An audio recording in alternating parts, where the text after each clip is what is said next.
రేపే మళ్ళీ ఒక చరిత్రకు శ్రీకారం చుట్టబోతున్నాం. జీరో పావర్టీ, P4 మార్గదర్శి, బంగారు కుటుంబం. నా ఆలోచన ఒకటి, సంపద కొంతమంది చేతుల్లో ఉండడం కాదు. సంపద అనేది ఎవరైతే పేదవాళ్ళు ఉన్నారో వాళ్ళ అవసరాలు తీర్చే విధంగా ఉండాలి. ఓసారి మనకు అదృష్టం కలిసి వస్తుంది. ఇక్కడే మా చంద్రశేఖర్ ఉన్నాడు, NRI. ఒక ఎగ్జాంపుల్ అది. మన పాలసీల వల్ల చంద్రశేఖర్ బాగుపడ్డాడు, అమెరికాకి వెళ్ళాడు, ఒక మంచి కంపెనీ పెట్టాడు, ఒక సక్సెస్ఫుల్ పారిశ్రామికవేత్తగా తయారయ్యాడు. ఈరోజు నేను కూడా గర్వపడుతున్న తెలుగువాడుగా అమెరికాకి వెళ్ళి ఈరోజు సక్సెస్ఫుల్గా తిరిగి వచ్చి మళ్ళా ప్రజాసేవకు ఎంపీ అయ్యాడు. ఎంపీ అవుతానే అదృష్టం కలిసి వచ్చి కేంద్రంలో మంత్రి కూడా అయ్యాడు. ఇప్పుడే అనిత గారు చెప్పారు, ఒక్క అడుగు ముందేస్తే ఓసారి 3-4 అడుగులు కలిసి వస్తాయి. ఆవిడ కూడా మొన్నటి వరకు తెలుగు మహిళా అధ్యక్షురాలుగా పనిచేసి సాక్షాత్తు రాష్ట్ర హోమ్ మినిస్టర్గా పనిచేసే పరిస్థితికి వచ్చారంటే అది తెలుగుదేశం పార్టీ చూపించే ఆదరణ, అభ్యర్థులను ఎంపిక చేసే విధానం కూడా. ఇప్పుడు నేను ఎందుకు చంద్రశేఖర్ గారి పేరు చెప్పానంటే సమాజం ఆయనకి ఆదరణ ఇచ్చింది, అవకాశాలు ఇచ్చింది. ఇక్కడే ఈ జిల్లాలోనే చదివాడు, MBBS పాస్ అయ్యాడు, టెక్నాలజీలో కొద్దిగా ఆలోచించాడు. దాంతో ఆయన చేసిన పని అమెరికాకు పోయి ఒక కంపెనీ పెట్టి బ్రహ్మాండంగా డబ్బులు సంపాదించారు. కానీ ఆయన మొట్టమొదటిసారి డబ్బులు సంపాదించినప్పుడు ఇక్కడ ప్రజల వల్లనే పైకి వచ్చాడు. ఆ విషయాన్ని ఆయన గుర్తుపెట్టుకోవాల్సిన అవసరం ఉంది. సమాజం వల్ల పైకి వచ్చాడు, తెలివితేటలున్నాయి. కృష్ణ గారు ఊరే బురుపాళెమే అయింది. ఆయనతో పుట్టిన వాళ్ళు అక్కడే ఉన్నారు. ఇంకా ఆయనకు బాధ్యత ఉందా లేదా అని అడుగుతున్నా మీ అందరి ద్వారా.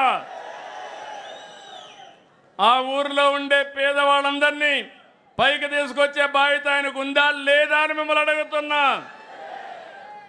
అదే నా విధానం, అదే మార్గదర్శి బంగారు కుటుంబం, జీరో పావర్టీ, P4 విధానం. P3 అనేది మీరు గుర్తుపెట్టుకోవాలి. పబ్లిక్ ప్రైవేట్ పార్ట్నర్షిప్తో రోడ్లు వేసాం, ఎయిర్పోర్ట్లు కట్టాం, టెలికమ్యూనికేషన్ తెచ్చాం. కొంతమంది కోటీశ్వరులు అయ్యారు, మనకు కూడా వస్తువులు వచ్చాయి, రోడ్డు వచ్చింది, ఎక్కడ ఆగే పని లేకుండా బ్రహ్మాండంగా వెళ్ళిపోతున్నాం. ఇప్పుడైతే టోల్ కూడా కలెక్ట్ చేసే పని లేదు, నేరుగా బిల్లు మీకు నేరుగా ఇంటికి వస్తుంది, మీ ఫోన్కి వచ్చేసే పరిస్థితికి వచ్చింది. అలాంటి సమయంలో ఈ పేదవాళ్ళని బాగు చేసే బాధ్యత మన పైన ఉంది. అందుకే 20 లక్షల మందిని ఎంపిక చేశాం. పారిశ్రామికవేత్తలకు పిలిపిస్తున్నాను, సమాజంలో పైకొచ్చిన వ్యక్తులకు పిలిపిస్తున్నాను. ఇది మీ బాధ్యతగా తీసుకోండి. నేను చేయాల్సిన పని నేను చేస్తాను. మేము ఆ రోజు పబ్లిక్ పాలసీలు తీసుకొస్తే మీరు పైకి వచ్చారు. చరిత్రలో మెడికల్ కాలేజీ పెట్టకపోతే చంద్రశేఖర్ కూడా ఇక్కడ వ్యవసాయం చేసుకుంటూ వాళ్ళ ఊళ్ళోనే ఉండేవాడు. ఆ రోజు ప్రభుత్వ విధానం వల్ల ఆయన బెనిఫిషరీ. ఆయన బాధ్యత తిరిగి సమాజానికి ఇవ్వాల్సిన బాధ్యత ఆయన పైన కూడా ఉంది. అందుకే నేను మీకు అందరికీ చెప్తున్నా, నా జీవితంలో ఒక ఆశయం, తెలుగుదేశం పార్టీ సిద్ధాంతం కూడా ఇది. ఈ రాష్ట్రంలో ఒకప్పుడు మీరు చూస్తే సంపద సృష్టించడానికి P3 తీసుకొచ్చాం, పేదవాళ్ళని ఉద్ధరించడానికి మనతో సమానంగా పైకి తీసుకొచ్చి మొట్టమొదటిగా జీరో పావర్టీ, తర్వాత బెటర్ లివింగ్ స్టాండర్డ్స్, తర్వాత బెస్ట్ లివింగ్ స్టాండర్డ్స్ అందరికీ ఇవ్వాలని నా అభిమతం.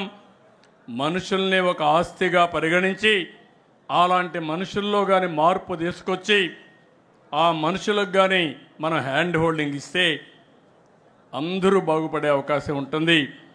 నేను అందుకే తెలుగుదేశం పార్టీ 44వ ఆవిర్భావ దినోత్సవంగా పిలిపిస్తున్నా. ఇది ఒక మహత్తరమైన కార్యక్రమం. 25 ఏళ్లకు మునుపు ఐటీ ఒక ప్రభుత్వ విధానాన్ని తీసుకొస్తే ఈరోజు ప్రపంచంలోనే ఎక్కువ తలసరి ఆదాయం వచ్చే వ్యక్తులు తెలుగువారు. ఈరోజు ఈ రాష్ట్రంలో పేదవాళ్ళు అనేది లేకుండా అందరికీ సమానమైన అవకాశం వస్తే సమాజం ఎంత ఆనందంగా ఉంటుందో, ఎంత తృప్తికరంగా ఉంటుందో మీరు ఆలోచించండి. అప్పుడు మేము మారిగా వచ్చిన కాగితాలు ఇచ్చే పరిస్థితి ఉండదు. అప్పుడు కొత్త సమస్యలు వస్తాయి, ఆశలు అనేవి ఉంటాయి, యాస్పిరేషన్స్ అనేవి ఉంటాయి. ఆ యాస్పిరేషన్స్ని ఎప్పటికప్పుడు ఫుల్ఫిల్ చేస్తూ ప్రభుత్వ విధానాలు ఉండాలి. అలాంటి విధానాలు క్రియేట్ చేయడానికే మనం ముందున్నాం. మళ్ళీ ఈరోజు చెప్తున్నా, 43 సంవత్సరాలు పూర్తి చేసుకుని 44వ ఆవిర్భావ దినోత్సవాన్ని జరుపుకున్నాం. మీ అందరిలో గుర్తుండాలి, ప్రతి నాయకుడికి గుర్తుండాలి, కార్యకర్త ఫస్ట్, నో సెకండ్ థాట్. ప్రతి ఒక్క కార్యకర్తకు గుర్తుండాలి, ప్రజలే ఫస్ట్, పీపుల్ ఫస్ట్. మీరు గుర్తుపెట్టుకోవాల్సింది ప్రజలు, మిమ్మల్ని గుర్తుపెట్టుకోవాల్సింది నాయకులు.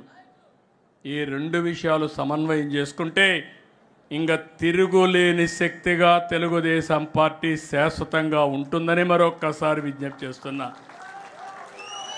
విధానాలు తేవడం మాకు వదిలిపెట్టండి.